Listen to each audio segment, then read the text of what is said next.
Halo pemirsa dimanapun Anda berada, Anda kembali menyaksikan Buletin Metro TV Jateng DIY bersama saya Galis Saputra.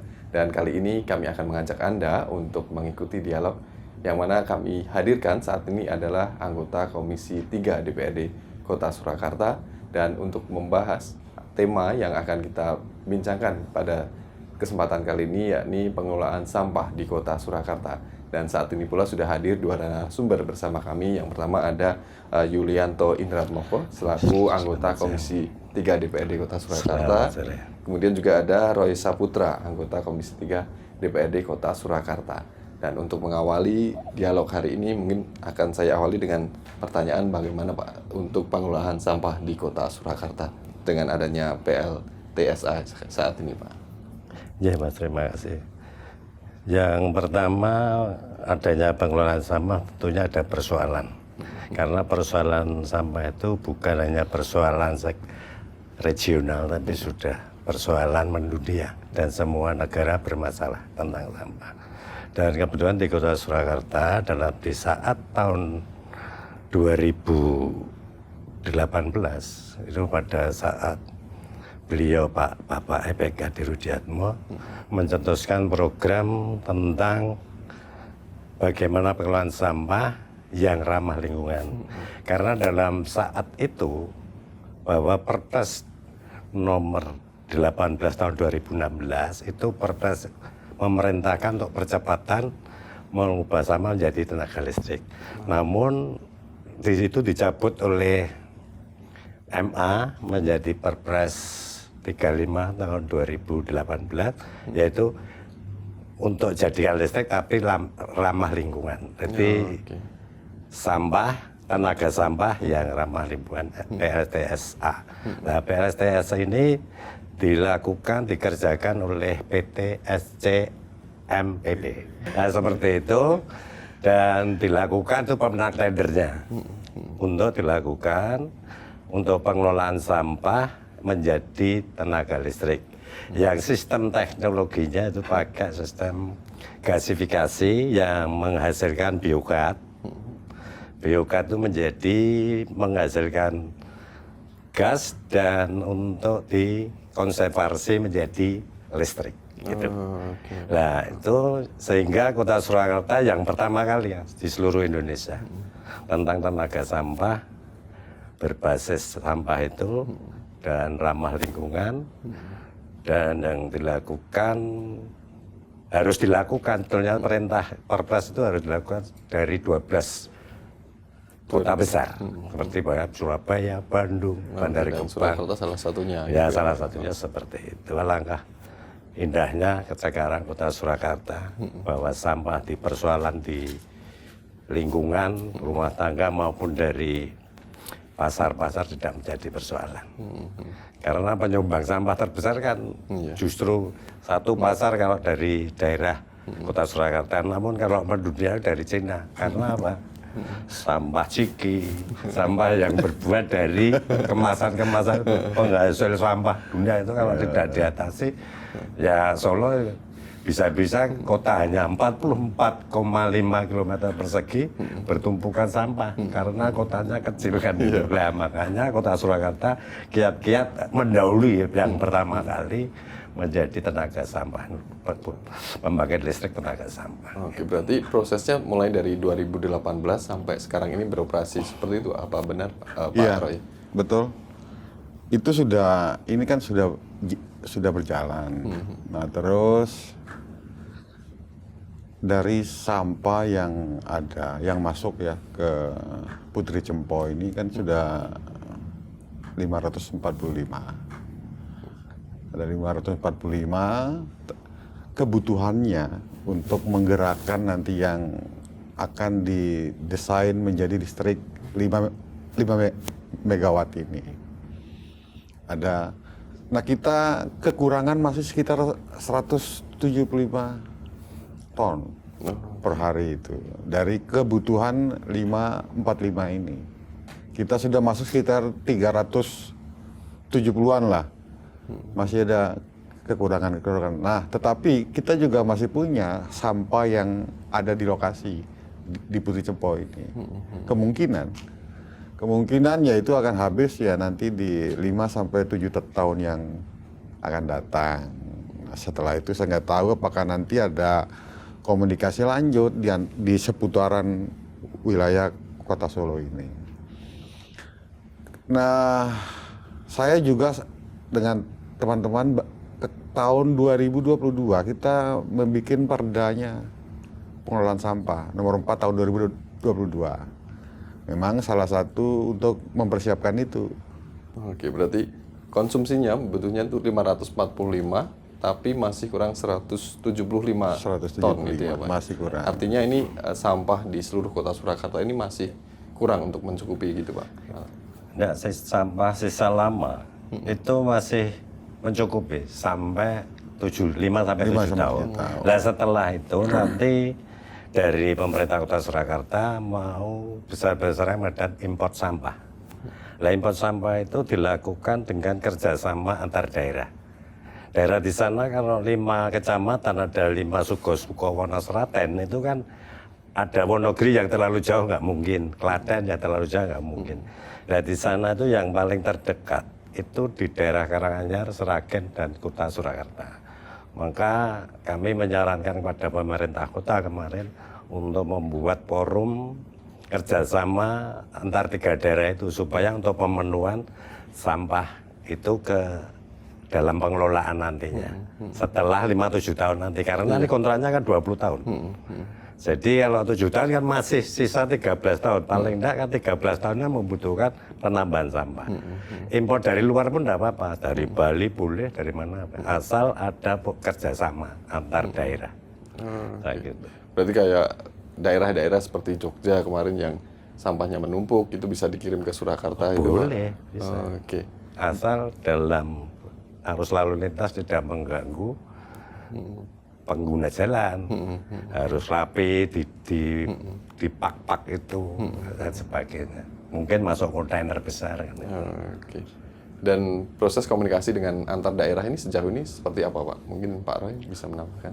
Kalau itu ya sudah berjalan semua.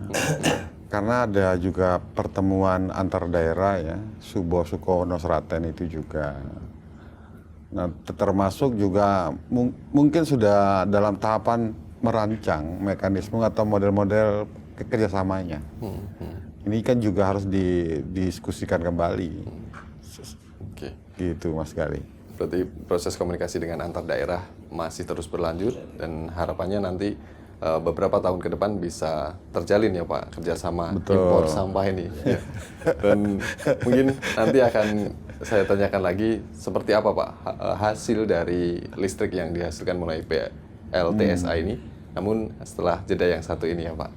Dan pemirsa, kami akan kembali setelah jeda yang satu ini. Pemirsa, Anda masih menyaksikan Buletin Metro TV Jateng DI Dialog dan kami masih membahas persoalan bagaimana mengelola sampah di Kota Surakarta.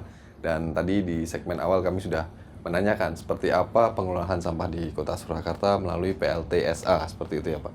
Dan saya penasaran Pak, seperti apa Pak daya yang dihasilkan dari PLTSA ini Pak? Ya targetnya sebetulnya 8 sampai 10 megawatt. Namun saat ini baru 5 megawatt. Karena memang keberadaan sampah baru itu tadi 370 ton. Nanti ketika ada tambahan sampah baru berpercepat karena saat ini sampah yang lama itu baru dibuat untuk tempat infrastrukturnya sehingga mengurangi volume yang harus dibutuhkan. Gitu. Oke. Dan setelah diproduksi ini Pak, nanti hasilnya akan seperti apa Pak untuk daya listrik yang dihasilkan ini Pak? Apakah nanti akan didistribusikan ke warga atau seperti apa nanti Pak? Ya ini nanti dijual belikan ke PLN karena itu sudah jual beli dan penandatangannya langsung saat itu, saat kami pada tahun 2021 itu pendatangan disaksikan oleh Pak Rudi langsung dengan Bapak Menteri ESDM. Jadi seperti itu. Berarti memang ada nilai ekonomisnya dari pengelolaan sampah ini ya Pak? Nah, rakyat di sekitarnya itu mempunyai manfaat nanti di sana menjadi sampah hijau karena di sana rencana jangka panjangnya buat golep ataupun pariwisata. Kalau kami secara pribadi dan maupun kelembagaan, saya inginnya sana buat wisata karena kebetulan di sana di Putri Cempo itu ada suatu makam kuno, itu makam zaman purbakala itu aja ya. Itu Putri Cempo itu kalau dikaitkan dalam Lembah Ijo bisa dibikin wisata religi. Karena nanti tidak ada sampah di Putri Cempo itu nanti lahan hijau semua. Makanya ramah lingkungan. Oke, berarti yang tadinya gunungan sampah Menjadi gunungan hijau. Disulap. Oke. Dan kalau untuk jenis sampahnya Pak yang diolah di PLTSA ini seperti apa sih Pak sebenarnya Pak? Ya sampah pada umumnya yang ada. Jadi misalnya kalau kita ambil proses pengangkutan sampah itu dari rumah. Dari rumah itu para keluarga-keluarga ini sudah mengumpulkan sampah. Jenis-jenis sampah sudah dikumpulkan. Sudah di plastik itu. Nah sehingga ditaruh di depan rumahnya. Nanti petugas pengangkut itu ada roda 3 maupun yang roda 4. Kalau yang roda 3 yang bisa masuk ke dalam ganggang ya. Kalau roda 4 itu yang secara umum. Nah itu begitu semua sudah full, sudah diangkut, itu langsung dibawa ke Putri Cempo. Unsur dari padat menjadikan gas ini kan juga tidak berpengaruh besar ya, tidak berpengaruh besar kepada masyarakat. Berarti apakah masih perlu pemilahan Pak? Kalau selama ini kan kita tahu dari jenis sampah ini kan dikategorikan yang plastik, kemudian yang organik dan segala macam itu, apakah masyarakat masih perlu melakukan itu atau seperti apa Pak? Kita di Solo sudah melakukan itu, pemilahan dari rumah. Pilih sampah, kita pilah sampah itu dari rumah semua. Jadi sudah dibeda-bedakan. Jadi ya teman-teman petugas sampah ini tinggal ngambil saja. Tinggal ngambil. Dan untuk PLTSA ini apakah juga ada residu Pak dari hasil pengolahan dari padat menjadi gas ini? Pengolahannya seperti apa Pak nanti? Ya ini kayaknya cari pembanding dulu ya.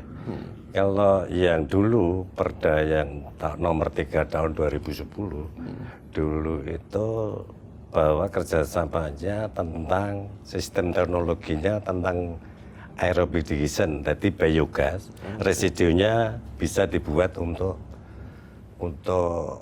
material bangunan.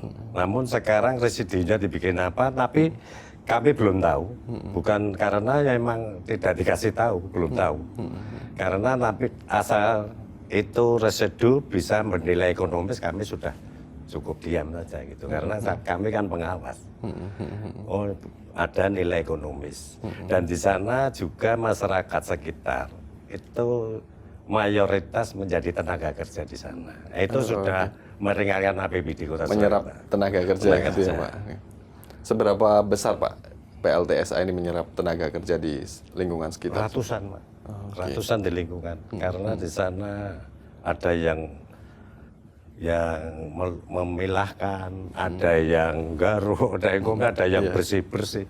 Jadi memang tenaga kasar, maksudnya otomatis bukan tenaga akademisi ataupun tenaga ahli, gitu, seperti itu.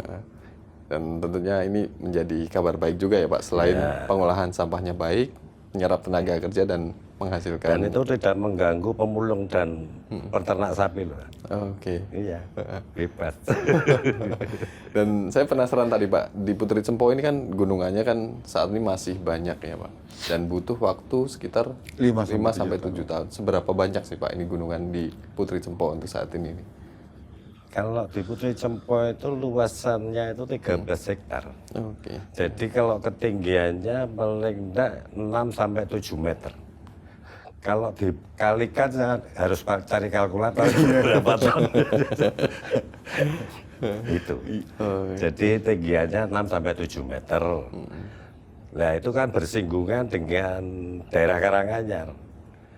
Jadi perbatasan Karanganyar juga dilihat dari Karanganyar sudah kelihatan, dilihat dari Sragen juga kelihatan, dilihat dari Solo kelihatan. Oke, berarti untuk setiap harinya ini seberapa banyak Pak yang dibakar untuk PLTSA ini Pak? Mungkin Pak Roy bisa menambahkan? Kalau ini kan terus masih dicoba Mas, dimasukkan sambil ya istilahnya memanaskan mesin lah istilahnya toh. memanaskan mesin itu kan harapannya nanti di 2025 ini semua sudah on semua. Sudah on sehingga targetnya yang 5 megawatt ini bisa tereksekusi. Kalau ini masih terus, ya memanaskan mesin istilahnya. Begitu 25 besok sudah mulai operasional secara utuh. Oke, dan sambil menunggu infrastrukturnya itu. Betul. Saat ini apa Pak yang kurang infrastrukturnya yang sedang dikembangkan Pak di sana Pak? Ya tadi sudah disampaikan Pak In menyiapkan tempat-tempat itu. Iya. Menyiapkan tuh jalannya juga. Kan semua lagi ditata terus ini di dalam ini ditata semua. Terus teknis masuk juga terus ditata. Karena ada soal misalnya kalau begitu masuk bisa-bisa antriannya panjang. Nah ini juga terus ditata sistem ini supaya bagaimana langsung masuk tidak ada antrian. Oke. Ini soal-soal teknis ini juga jadi bagian yang harus dihitung. Karena efektivitas, yang kedua jangan sampai masyarakat sekitar itu kena dampak kotor atau dampak baunya gitu, di jalan gitu. Ini juga bagian yang masukan-masukan dari masyarakat yang ada konsen ke sana. Gitu. Oke. Dan sebentar lagi ini kan juga anggota dari DPRD ini kan akan berganti personil gitu ya Pak. Kan habis masa periodenya untuk saat ini dan mungkin ada transisinya nanti akan seperti apa Pak? Dari anggota DPRD yang lama yang sekarang saat ini menjabat dan nanti yang baru ini akan transisinya seperti apa untuk pengelolaan PLTSA ini. Namun sebelum dijawab mungkin akan kita jeda dulu terlebih dahulu Pak. Pemirsa kami akan kembali setelah jeda yang satu ini. Pemirsa Anda kembali lagi di Buletin Metro TV Jateng DI Dialog dan kami masih membahas persoalan pengelolaan sampah di Kota Surakarta dan memang ada dampak ekonomi yang dirasakan oleh masyarakat Surakarta dengan adanya PLTSA ini ya Pak. Dan seperti apa Pak dampak langsung ekonomi yang bisa dirasakan oleh masyarakat dengan adanya PLTSA? Mungkin Pak Roy bisa menjelaskan ini Pak. Kalau dampak langsung ya minimal di warga sekitar. Semua ada ruang-ruang lapangan kerja. Di Solo itu sampah itu tidak mungkin numpuk 2 hari Mas. Hari itu harus selesai. Tidak ada yang ngendon, tidak ada yang simpan di tempat-tempat pembuangan sampah sementara sudah nggak ada. Itu dari rumah langsung. Itu sudah satu terobosan menurut kita itu. Nah sehingga para teman-teman pemulung ya, yang terus terang sampah ini sangat menarik Mas dari segi bisnisnya. Begitu diangkat, mereka sudah milih sendiri. Oh ini yang akan menghasilkan, ini yang enggak, sudah tahu. Oke. Sudah tahu gitu. Dengan daya listrik yang dihasilkan dan ternyata juga ada dampaknya juga untuk biaya untuk PJU seperti itu ya Pak ya? Oh iya, kalau terkait PJU memang setiap tahun kita kan rata-rata 49 sampai 51-52 miliar. Bayar PJU ini. Nah, tentunya nanti dengan ada bisa beroperasinya ini Putri Cempo ini, ya kita akan bisa memanfaatkan dana PJU ini nantinya untuk pembangunan di sektor-sektor lain. Siapa tahu gitu loh Mas, misalnya dari 50 lah kita ambil, atau 51 lah miliar. Karena jadi 60 atau 50 kan lumayan, 50% maksudnya. Iya. Kan bisa untuk membangun yang lain. Nah hal-hal yang seperti itu misalnya kan juga harus dihitung. Iya. Oke. Mungkin dari Pak Yulianto Pak, dari sekian banyak uang yang bisa dihemat dari PJU itu, mungkin bisa dialihkan untuk apa sih Pak nanti Pak? Kalau saya itu tidak bisa memprediksi atau memproyeksikan. Iya. Karena saya juga bukan pejabat teknis. Namun yang menjadi persoalan umum pada seluruh masyarakat itu sudah lepas dulu. Ya tentang tidak adanya TPS, tidak berbau di tempat TPS itu tempat pembuangan sementara, sudah pakai mobil mobile dari rumah tangga langsung ke tempat pembuangan akhir, itu saya sudah terima kasih. Karena persoalan sampah itu bisa menjadikan persoalan sosial juga. Walaupun cuma kadang sampah. Juga persoalan banjir. Terkadang orang membuang sampah sembarangan di tempat sungai. Nah, sekarang sungai di Solo bersih-bersih semua. Karena orang sudah secara langsung membuang sampah di depan rumah, ditinggal tidur saja jam 5 pagi, nanti keluar habis mandi mau kerja sudah sampai TPA. Nah ini yang menjadi keuntungan itu. Kalau nilai proyeksi tentang hasilnya kapan-kapan itu nanti biar durus Pak Wali Kota saja. Nah untuk kita kan belum bisa seperti itu. Yang penting persoalan masyarakat Selesai dulu. Itu saja. Oke. Dan untuk anggota DPR ini kan sebentar lagi akan habis masa jabatannya Pak, berganti periode dan akan digantikan dengan anggota yang baru. Mungkin ada catatan atau mungkin ada masukan untuk periode selanjutnya Pak, apa yang perlu ditingkatkan dari pengelolaan sampah di Kota Surakarta ini? Paling enggak yang satu, karena yang hadir pada tahun mendatang, bukan tahun mendatang, bulan Agustus mendatang, dia adalah muda-muda yang agresif semua. Tentunya di dalam mengedukasi masyarakat harus lebih ketat tapi ramah. Tidak perlu keras, ketat tapi ramah. Dan untuk pengawasan pemerintah juga ketat tapi tidak arogan. Yang penting masyarakat tidak dirugikan dan pemerintah siap berjalan terus sampahnya itu menjadi tujuan utama kan. Tujuan utama apa? Ya nanti nilai ekonomisnya dan sebagainya. Kota Solo menjadi ada tempat TPA menjadi tempat wisata dan sebagainya, menghasilkan ekonomi juga warga sekitar dan Kota Surakarta pada umumnya kan gitu. Iya. Itu aja. Oke. Mungkin kalau dari Pak Roy Pak. Yang pertama itu lebih terus menjaga komunikasi dengan daerah sekitar. Karena apapun kebutuhan sampah kita ini kan luar biasa ya, sehingga tentu ini intens harus tetap dikomunikasikan dengan teman-teman yang ada di kabupaten yang lain. Yang kedua, konsistensi nanti terhadap apa yang sudah didesain. Konsistensi, kalau desainnya memang ini untuk dimainkan di listrik dan dikembangkan dari lebih meningkat, ya ini terus yang harus dikawal, diawasi. Dan terus yang ketiga juga yang tidak jauh penting adalah konsistensi menjalankan peraturan daerahnya. Kita punya ada Perda nomor 10 tahun 2022 itu. Ini terus kalau ini konsistensi, saya kira nanti kehilirnya juga akan selesai. Karena hulunya kita konsisten, nanti terus sampai dengan hilir juga akan konsisten. Nah itu PR ke depan saya kira 3 hal itu menurut saya. Kalau ini bisa dijalankan, ya insya Allah kita kota Solo menjadi bersih, nyaman, tidak bau karena ada pembuangan sampah sementara. Terus ada listriknya nanti yang kita akan dapat dari PLN ya, melalui Putri Cempo ini juga bagian yang semua siklus ini kan harus dijaga terus. Ya, apalagi Surakarta kan kota budaya, kota wisata seperti itu ya Pak. Budaya, kota wisata, kota modern. Baik Pak, terima kasih Pak atas waktunya. Gila, Dan itu tadi bisa wawancara kami bersama anggota Komisi 3 DPRD Kota Surakarta terkait pengelolaan sampah di Kota Surakarta. Dan memang cukup menarik pengelolaan sampah di Kota Surakarta ini.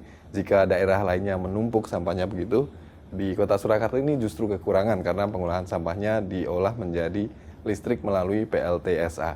Dan untuk sementara demikian yang dapat kami sampaikan melalui dialog siang hari ini. Sampai jumpa. Terima kasih. Terima kasih Pak. Ya, Pak.